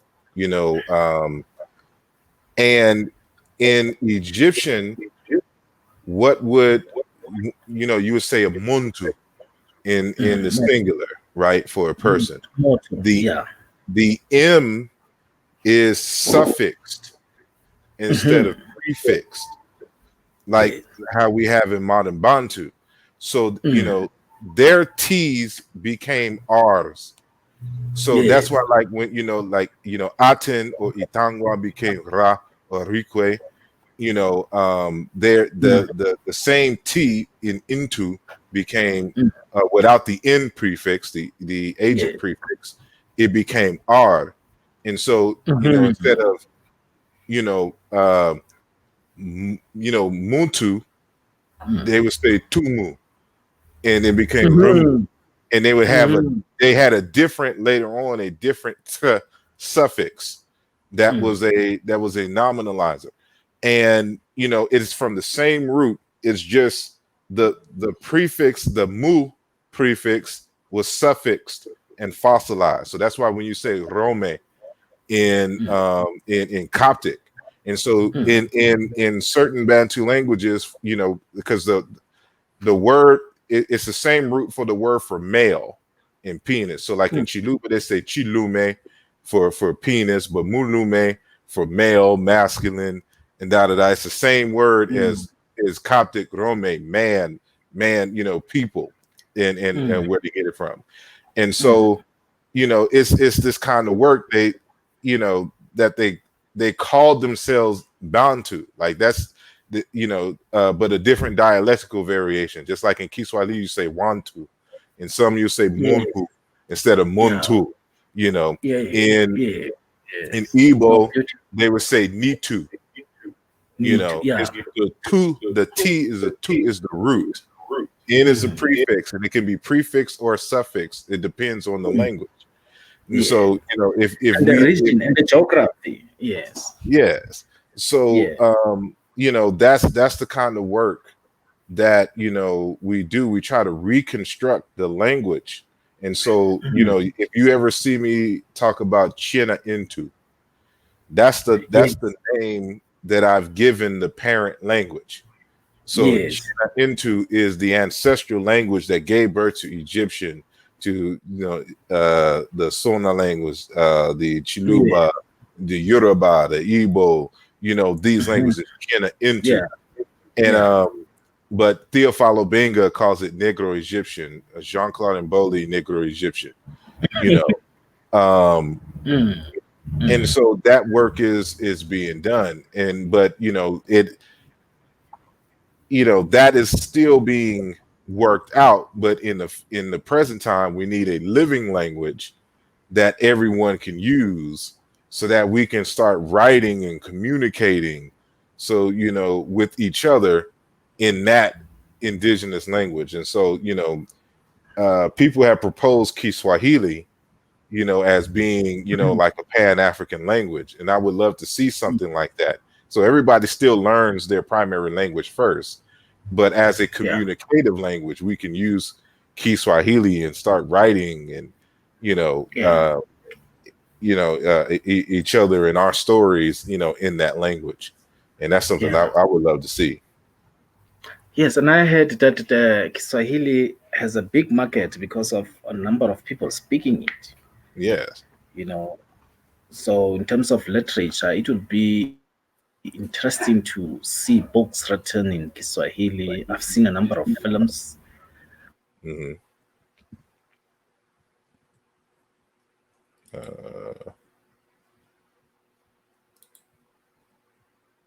Uh, looks like we lost them again. So if he comes back on, I think I'm gonna wrap it up this time. In the meantime, Like, yes. So, oh, there you go. yeah. Okay. Yes, Uh, I think what we have in Kiswahili shouldn't be discarded also. I Mm. genuinely think that there's a debate that says that Kiswahili is how many percentage Arabic and how many percentage African. I think that shouldn't matter at all. Yeah. What should matter should be the preservation of the language, because of it's a living language. It's a language that was created out of contact with the Arab world. And Yeah. what we have heard of the Kiswahili civilizations is almost like the Jews. Like, there is no one clan or one tribe called the Jews. These people are just united by this entity called Judaism. But you Yeah. find them in all across these groupings of mankind. So with Kiswahili also as an existing language in that geographic space of Africa, I can hear it. I can hear it quite clearly when the people speak it with me, because certain Mhm. words are the same. Yeah. Koko, which means a hen in my language, is kuku there.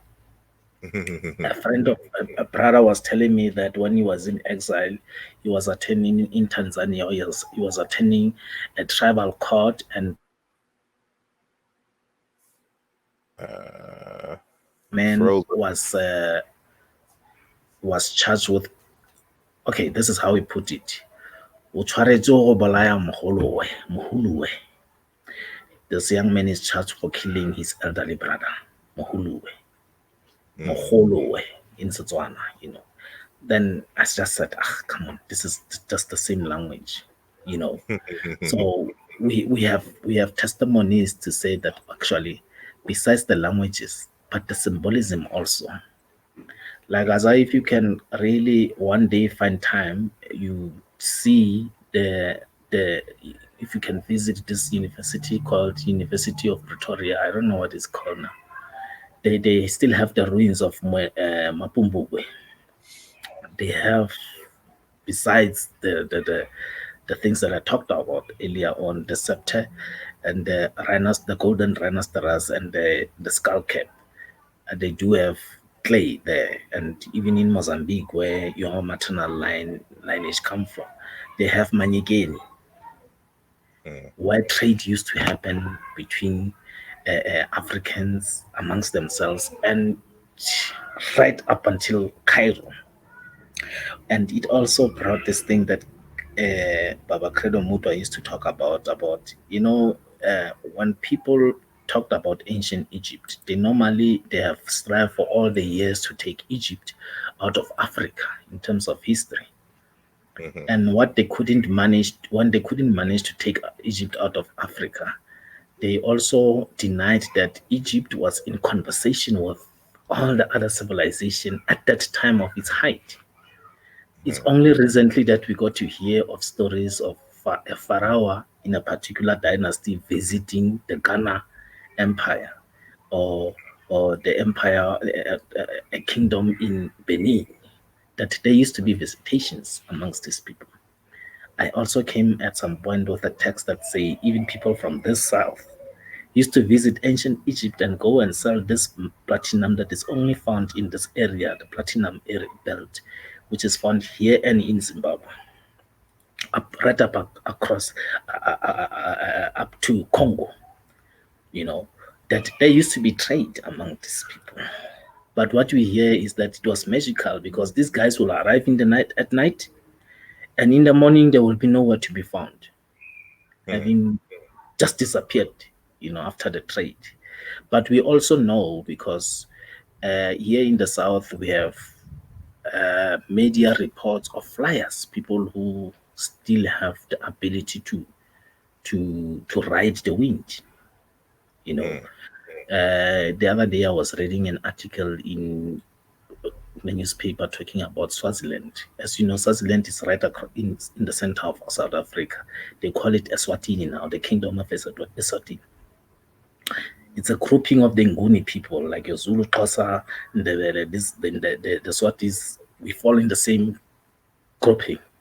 So the government there, the military intelligence was saying to these people in the local newspaper that it is requested that they must not fly certain altitudes when they arrive from their voyages of the night. Mm. Because when they enter the country, it seems as if the country is being invaded by warships, and what do you call those things of yours, Asa, that you guys bombed Iran with? No, Iraq with. Fighter Uh, jets. yes. I know you're not into those nonsense. I'm just saying that they would be referring to these guys that please don't fly that high. We get confused, you know. So for me, with reports like that and adherences that after reporting to these people and they started not flying along those latitudes, shows you that we have a history here that is not acknowledged of certain atmospheric sciences. Credo was telling us also that there used to be a man around the 50s from Uganda who was having an apparatus created with the canes of the river, and skins of the snake. He used to fly during the day, and everybody in those years knew that there he goes again, all by himself, flying above us, and and I would love to argue that these are also our heritages, because we also went through a phase in this country of apartheid where there used to be the Witchcraft Suppression Act, things that made it impossible for sciences like this, for practices like this to be demonized, vilified, and criminalized. You know, the other time I was in the Johannesburg Center, the cultural precinct, and I was visiting this African museum. I saw the exhibition there. They were exhibiting the what can I say, paraphernalia, maybe for lack of better words. But these are the tools that your people at the level of Credo Mutwa, like I was telling you, that in other levels you'd have this person in Setswana called Komankan. I mean, the highest of the highest of the highest of the highest in this knowledge, like the most erudite, the one whom the masters go to. He would be the one who would be called on when there is any problem that other people cannot handle. He would come as the one who would really brings about conclusion that, okay, in this instance, I say, therefore it is. This one will be like we have, like I was saying, that we have our own systems and they are unresearched and uninterrogated. So apparels of people of those natures would be there, because in African culture, you couldn't become a king when you're not initiated. Certain things you have to go through the process. And the other thing that I wanted to refer to you about, Asa, is this thing that in our discussions, we normally also come to the realization that most of African culture is said to be just contained into royalty as a reference. And in fact, there were times when certain things would happen in these kingdoms or in these communities where the royal family or the royal people wouldn't know. Given the fact that royalty also is an institution, is a man-made institution, in its present form in Africa as a patriarchal system, it was also there as a matriarchal system, So, but there's always been the people that Credo said, the people of the middle path, the healers, the poets, and that. Sorry. So I'm making this statement deliberately because I happen to be also a graduate, a person who entered university. There's this program they call Indigenous Knowledge Systems. I wonder whether you've heard about it. I've heard of like studies, but not like a degree program or something. I know I know there's been talks about having just that, the studies of indigenous knowledge systems as a as a curriculum. But as far as Yes. South Africa is concerned, I don't know too much about it. With the exception of, I thought there was an organization. It was something that dealt with indigenous knowledge. It was a doctor something. I have to look it up. I got some Oh, old oh, notes. oh! You said you do want to say Kara? Kara. Probably. Oh, the one of Yes. Professor Professor Matole Matshega or Dr. Matole Yeah. Matshega. Oh, yes. Mhm. Well, this is the problem that I think is happening with this program.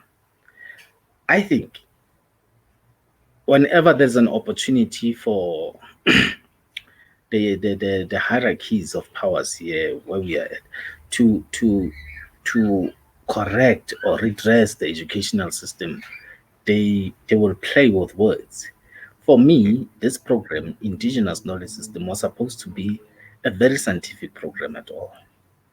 And it was supposed to be practically begin with the languages of the people.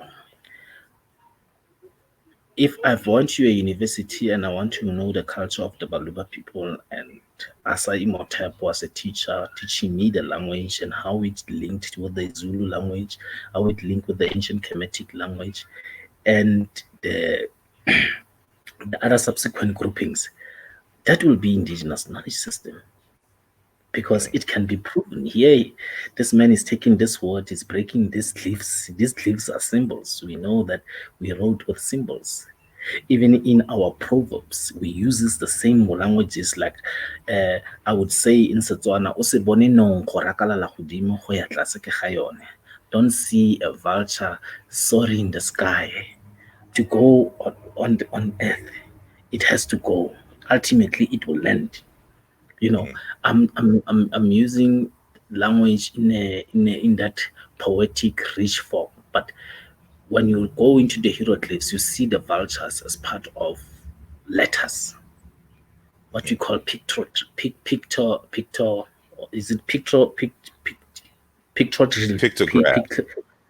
oh, thank you very much, Asa. You know, Okay. these languages, sometimes when you try to project Yeah. yours, they run from your tongue Yeah. as if you're playing. I But understand. I'm saying it would have been a great on progressive move if people were taught indigenous knowledge studies or systems in their own languages. Mm. I mean, I get to deal with what people call devil's claw. You know what is a devil's claw? Uh-uh. Oh, devil's claw is it's a name referred to a very potent plant found in that area of Credo and Mamutwa's place in Kuruman called it's Makojane. It's actually grows in the desert. It's called Okay. Singaparile. We call it Singaparile. And this plant Okay. is basically tubes. It's like potatoes. But what Credo said is that he knows that they as Zulus they eat it like raw, because at some point I saw him doing the same thing, eating this umhlonyane raw, and Okay. umhlonyane is very bitter and it's very minty also and juicy, by the way. But I was asking him, why do you eat it like that? And he told me that, by the way, this is how we as humans must eat these plants. We shouldn't process them like we are taught to do. We must eat them as raw as animals do, so that we must get the entire benefit of the plant. I'm Mm. going back to the devil's law that you see now people uses names like this to define a potent plant that could help thousands of people to retain their optimal health. Mm. That's discouraging because of the burden of Christianity also in our discourses and history. There is no South African who has not gone through the system of Christianity, whether by coercion or by force, So you cannot begin to have an unadulterated discourse with redress, reconstruction of languages, of history, and charter a new forward without also revisiting these things of Christianity, the usage of names like this, devil's claw. So I had big problems when I was in the class that who are the people who determines names? Who are the people who said to you that when you deal with medicine, which in my language is called molemo. Molemo means it is good, it's goodness. Molemo is called it's medicine. So a person who works with things that make you good or make you feel good or advance your health, now they have to be called witch doctors. Who determines who give names? And when you go into these universities, they will say these are traditional healers. What is that? You know. So I'm happy that we are having these conversations because of in our reclamation of the language and reconstruction of them, we begin now to embrace the essential thing, which is the language that says Singaparile. And when you do sit down, it's because of how it is created. The plant is like a lion claw, you know. It's a beautiful plant. You can use it on top and even the roots. So I'm just saying that I'm disappointed with the program that the government now is using because these graduates who come from IKS, they can come with masters, with doctorate and PhDs, but they don't come as experts and as practitioners. And the biggest fraud about the program also is you would be told that the people who are called traditional healers are the custodian of this knowledge, but they are not the ones who are teaching these students or these scholars or these, you know, they only go there and ask them, how do you diagnose this disease? What medicine do you use for prescriptions? How do you maintain and how do you resuscitate? And after that, they are gone. So I find it at this current point in time in our living years as problematic, having known a person like Credo Mutwa, and also having known that his modalities or his methodologies were not used. By the time I was there, he was not even a reference. When you took books like Indaba Children or whatever other books and use it as a reference or citation, you know, it will be like discarded. So the university system currently in this country for me, it's still in the old model of the teacher being the master and the student being um, the slave, you know. And Credo with his own way, he was doing away with that because when you were with him, you were getting it pragmatically in scientific way because he used to make even pills.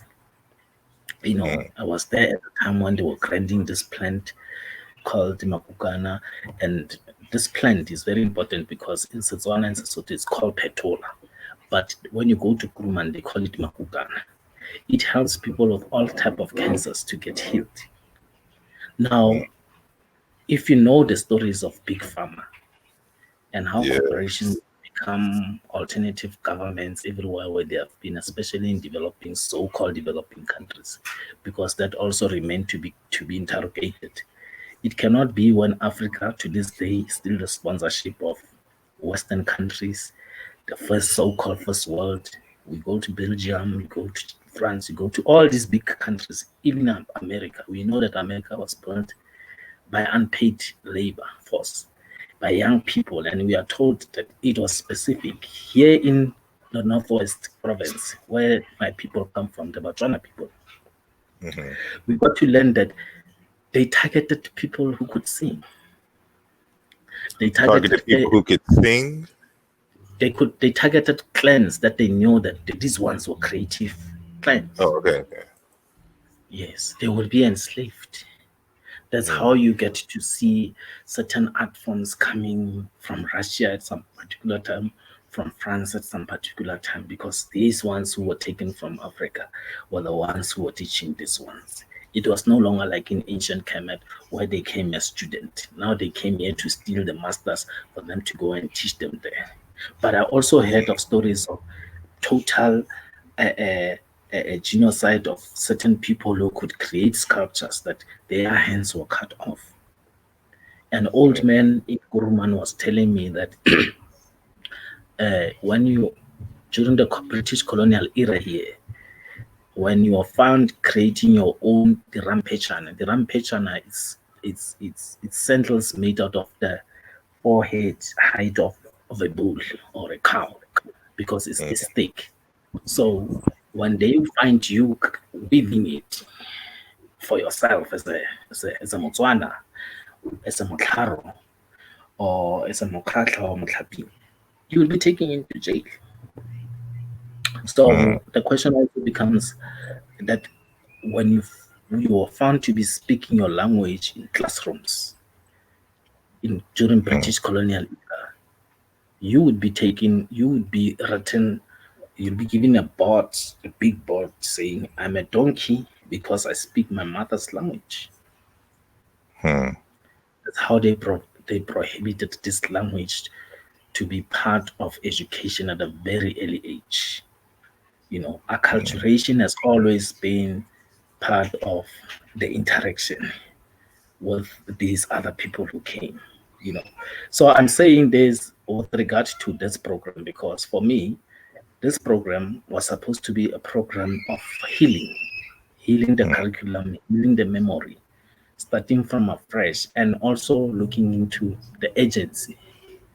Like we have a minister of education, Dr. Blayton Zimane, was saying something like, I think as a university or as a country, we need to begin to give people PhDs for for for flying because science, you know, it's a science. If a person can do that, it's a science.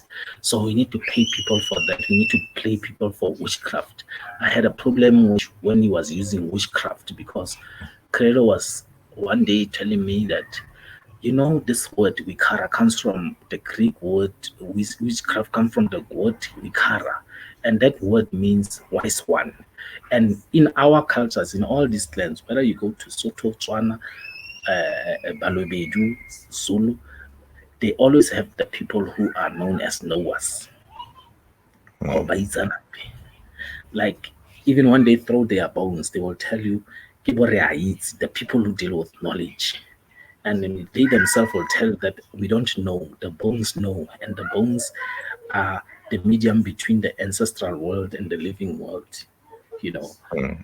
So I am saying this thing for you to you that actually we had great hopes that post 94, because 94 was the watershed moment in this country, that issues of cultural intelligentsia, issues of identity would be looked into, and we would give ourselves times like the Chinese did to interrogate the journey where we have been, where we are at, and what is it that needs to be done. We never had that moment. We just continue with things like as they are. And now I don't know who are the people who programmed this program called Indigenous Knowledge System. I have a big problem with the structure of it, especially the usage of English. When you want to teach people about their past and their genuine self, why do you have to use the language that is not as empowering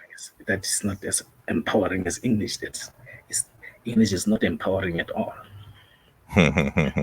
Indeed. Yeah.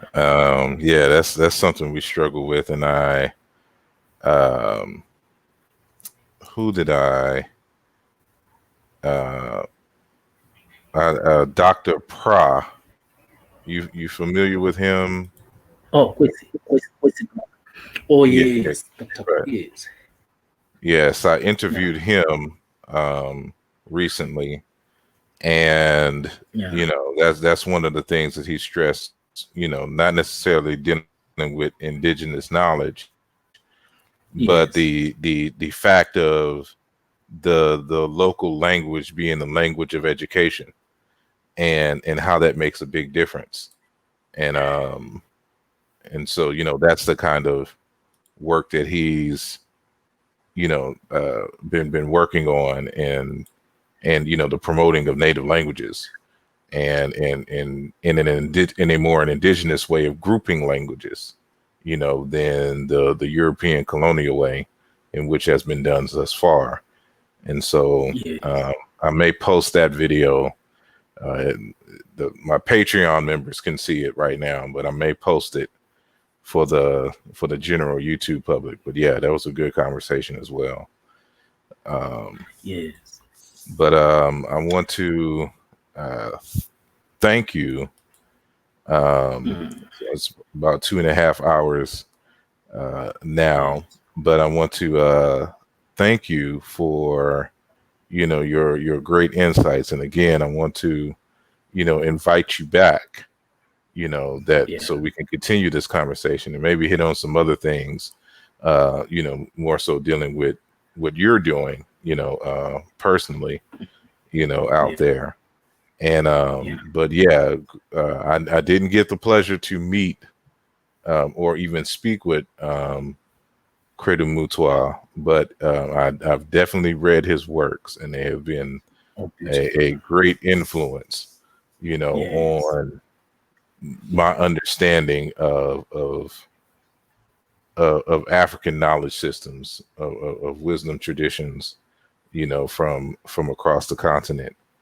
And I appreciate you, for sharing your testimony in terms of Yeah. your interactions with him and giving us a little bit of insight into who he was. Um, Yes.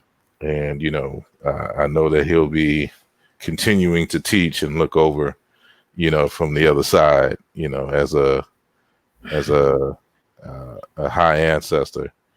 And Yes. that's something that even in this text, um, he helped to confirm in many other places in terms of and in Daba My Children, when he has uh, the basically the transmigration of the soul through those Yes. different stages, and Oh, you become a beautiful. light, you know, Yes. and Yes. so we hope that he's made it to the light stage, you know, uh, and but that's another common feature that you find in ancient Egypt and in Central Yes. Africa, that transforming into light, a star, you know. Yes. Yes. But I think he has made it definitely as because you remember the time he passed on, we just went into a lockdown the site, mhm, so it was limited for probably just the household, the Mutwa household, and the Ratile household, which is where Mutwa comes from. mhm, And the whole traditional ancient way of sending off a person like Mutwa was just disrupted. It was traumatic because for the first time in a long time, by the time he was born, there was a plague around mhm, 1921 that was killing a number of people, thousands of them. So when he passed on, also there was coronavirus. For the first time in Africa, I saw people putting masks, which is a scenario normally when I look at Asian countries. And it was a shock because it was for the first time we were dealing with something that was like the coronavirus. So I think many people couldn't go and pay their last respect. It was just yeah, that moment. Yeah. So as for the transmigration of the soul, I think he's gonna be the most vibrant ancestor because of here we are talking about him. How long is it when he has passed on? You know, and yes, I'm of the idea that we should probably do uh, a number of people, credo broad-based concept as a subject in terms of art, in terms of sculpture, in terms of mythology, in terms of medicine, in terms of literature, in terms of history, in terms of linguism. Those things are sub programs, subjects. At some point, I remember I was going to Kuruman, and whilst driving the taxi at night in the weekend, I just heard a microphone, a rapper in a nightclub performing Credo Mutwa, Credo Mutwa, yeah, rapping, and I was like, wow, the old man is alive, you know. And by the time he was still alive, and this sound was coming from his village, and I'm driving a taxi in this, driving, taking rounds because I was visiting my own people there, whom I knew after I have been a frequenter at Credo's house, Then there were times that I have to go and arrive at my own people before I go there for our mutual things, because it has not always been easy with the old man. I met him when he was already old. And with old people come so many things. In our culture, we know that this thing they call olderdom. They can be very angry sometimes. Sometimes they can be overtly loving. Sometimes they can be receptive. Sometimes you can just be chased away. So, as a child of the house, I used to accept that I might see him today, or today he might just receive me. And after 5 minutes of having a conversation and disagreement on things, on issues, on text, on his books, I'll have to go. So it will be a whole lot of work for Mama VG, because she understood what is it that I tried to do, and she would really calm me down that I told you not come here straight. The old man is not well. Between the house, we we know when it's like this, because he had all these spears and his swords sometimes, But also, one would also appreciate that the place that he was living in Mahojaning, sometimes the people that didn't give the old man a whole lot of peace of mind.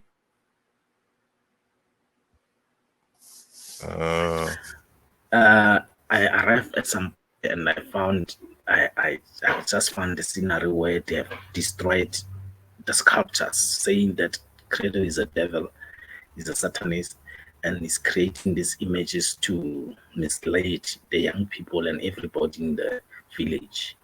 So the question was, who were the people? And now they tell me that these people are just around. And I just felt that somebody must go and speak to these people, because there was no young people in the house.